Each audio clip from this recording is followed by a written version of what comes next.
another episode of the Modern Black Man Podcast. Today, I am joined by my most beautiful co-host, Siren. What's Oh, happening? how you doing? And too blessed. Glad to have you here. I wanted to kind of talk about Sheldon Johnson today. If no one has ever heard of Mr. Sheldon Johnson, he is a criminal justice reformer. He is a man who has triumphed over incredible circumstances. Um, I'm just going to go ahead and talk about kind of some of the events in his life, and then we're going to review the most recent plight. Um, this is interesting to me because Sheldon Johnson is what we refer to as a coda. Have you ever heard of coda before? I've never heard of a coda. So he's a child of deaf adults. Both of his parents are deaf. So he grew up signing, and he grew up in really interesting circumstances because talking about his parents, his mother's Italian, and his father's Nigerian. He grew up in Harlem, and the guy has just been through the most incredible circumstances his whole life. To kind of pick up on the story of childhood, Sheldon Johnson, having parents of diverse backgrounds, hit adversity at a very young age. I believe his father went to jail before he was out of grade school. His mother, she struggled to maintain jobs in her disability, trying to manage a budget on SSDA. And by the time he was 10 years old, he credits a pivotal event in his classroom. A teacher wanted to reprimand him, and he brought him to the front of the classroom and physically disciplined him. In reaction to this, Sheldon ran out and grabbed a fire extinguisher and discharged it on his teacher. Because of this, there was, I believe, a huge overreaction. This is what started him in a spiral. This is what introduced him to systems and institutions. So he is sent to essentially the psych ward, the crazy house, when he's just a boy, and they start introducing medications to him. So growing up in this system and growing up with that home environment, he has to conform. He learns and becomes a true victim of his environment. He starts selling drugs. He is in and out the system. He talks about being a teenager and how he wanted to go to Rikers Island so he could get stripes on the streets. He was really passionate about that because that's where he found his acceptance. Mind you, his father's incarcerated. His mother's struggling to maintain jobs, and neither one of them have the ability to speak. So Sheldon, he raises up in the blood gang. He becomes a high-ranking blood gang member. All this time incarcerated. He finally decides that he wants to get his life right. He wants to get his life better. And around, I think, 98, he has a son. By the time his son's 12 years old, his son commits his first murder. So Sheldon, embattled with all of this adversity, he finds himself incarcerated again, trying to provide for this family and reeling from all these circumstances. He does his bid. He does 20-something years in corrections. And while incarcerated, he educates himself. He becomes, in a sense, a jailhouse lawyer.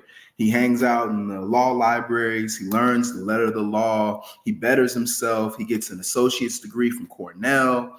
And then he gets more and more and more educational stripes.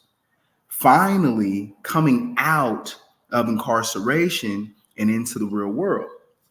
He does an interview with Joe Rogan, February of this year, I believe, and talks about his circumstances. He's got his lawyer with him. It seems like things are moving to a better place. Well, yesterday, Thursday, he was arrested, incarcerated without bond because they found a 44-year-old man named Colin Smalls, arm and head in his freezer. they believe that Sheldon shot this man and dismembered his body. I just want to talk about the story because those are some incredible circumstances. Before we get into the article, what do you think about that life? Insane. I mean, how do I put this? I don't blame him, because I always tell people the system is quite a mother effer. So Yeah, I it mean, is. that said, it's not, growing up in that environment. You're poor, you're seeing your parents struggle. One parent is in jail. It's not hard to end up in those circumstances. I mean, it's just crazy. That story is just crazy of his life. It's wild. I'm gonna share this article here, and we're just gonna kind of review the most recent circumstances real quick. This is the story as it's reported. I told you, my man, Sheldon Johnson, Joe Rogan podcast, gets arrested after body parts found in his freezer. This was yesterday morning. I'm sorry, this was this morning at 9 o'clock. Man who became a public advocate for criminal justice reform after being released from prison last year was arrested on the murder charge Thursday after police said they found a person's body parts inside a New York City home. He's 48 years old. He was jailed without bond. He's on charges including second-degree murder. The victim's relationship with Johnson was not immediately known, but the New York Police Department identified the victim as 44-year-old Colin Small. I just think that it's so sad going through all the circumstances that he's achieved, that he's overcome, to believe that maybe he's going to go back to jail. After freeing so many people and accomplishing so many things, the police officers responded to Small's Bronx home to conduct a welfare check on Tuesday night, and they found a headless torso in the apartment. So this is Colin Small's house. I think habeas corpus is definitely there. The body is certainly identified. Anybody that knows anything about legality knows that this is the death sentence in a lot of states, but this is certainly a prosecution. But they say that he was reportedly shot to death and dismembered. A search of Johnson's Harlem home revealed the remainder of the body, like a puzzle, the missing pieces, the arms and the head inside of a freezer. Johnson does say that he's innocent. He shouted this as he was led out of a police station after the arrest. It's just really sad because he recently was on the Joe Rogan Experience in February with Josh Dubin, a civil rights attorney and executive director of the Perlmutter Center for Legal Justice. In the episode, Johnson said he grew up in Harlem and lived in a completely deaf household. At the time of the podcast, Johnson told Rogan he'd been out of prison for 9 months and spoke about his advocacy work. He said he entered prison as a high-ranking member of the Bloods after selling drugs and being arrested in an assault case, but later separated his ties from the gang around 2005. He's quoted as saying, "I really said I have to change my life. I have to change my life, and I can't do this." He had a wife, he had kids, he had a family. He said his son was still growing up, and he was hearing stories of his so-called notoriety, and he just didn't want it to be like that. So I think we can really empathize with a man that has a reputation like that, a man that has notoriety in the city of New York, and then to be that man's child, to live up to that name, all that pressure. So I'm just really hoping that we could throw out thoughts, prayers, and hopefully this can resolve itself positively. Maybe, hopefully, he didn't do it. I mean, I'm one, because I mean that's kind of a little bit. This man's torso was one place, and then the rest of his body parts are in your home. That's a lot to explain. It's a lot to digest. I'm trying to figure, because I'm like, I don't want to accuse anybody, but I mean, what the hell? Yeah. What the hell? All Like the elements. Yeah. the body parts, like why are separate body parts of this individual at your home? In his freezer, right? So I mean, Because how long? I mean, I have more questions. How long has this individual been dead? And even then, if you did the crime at any point in time, you got to still answer to it. Unfortunately, Right. so I think that he was missing recently. I think that he was seen as recently as Tuesday, and then they found those parts Thursday, if I'm not mistaken. because even So, then, I mean, like maybe he was trying to help somebody out, but even like, bro, you can't.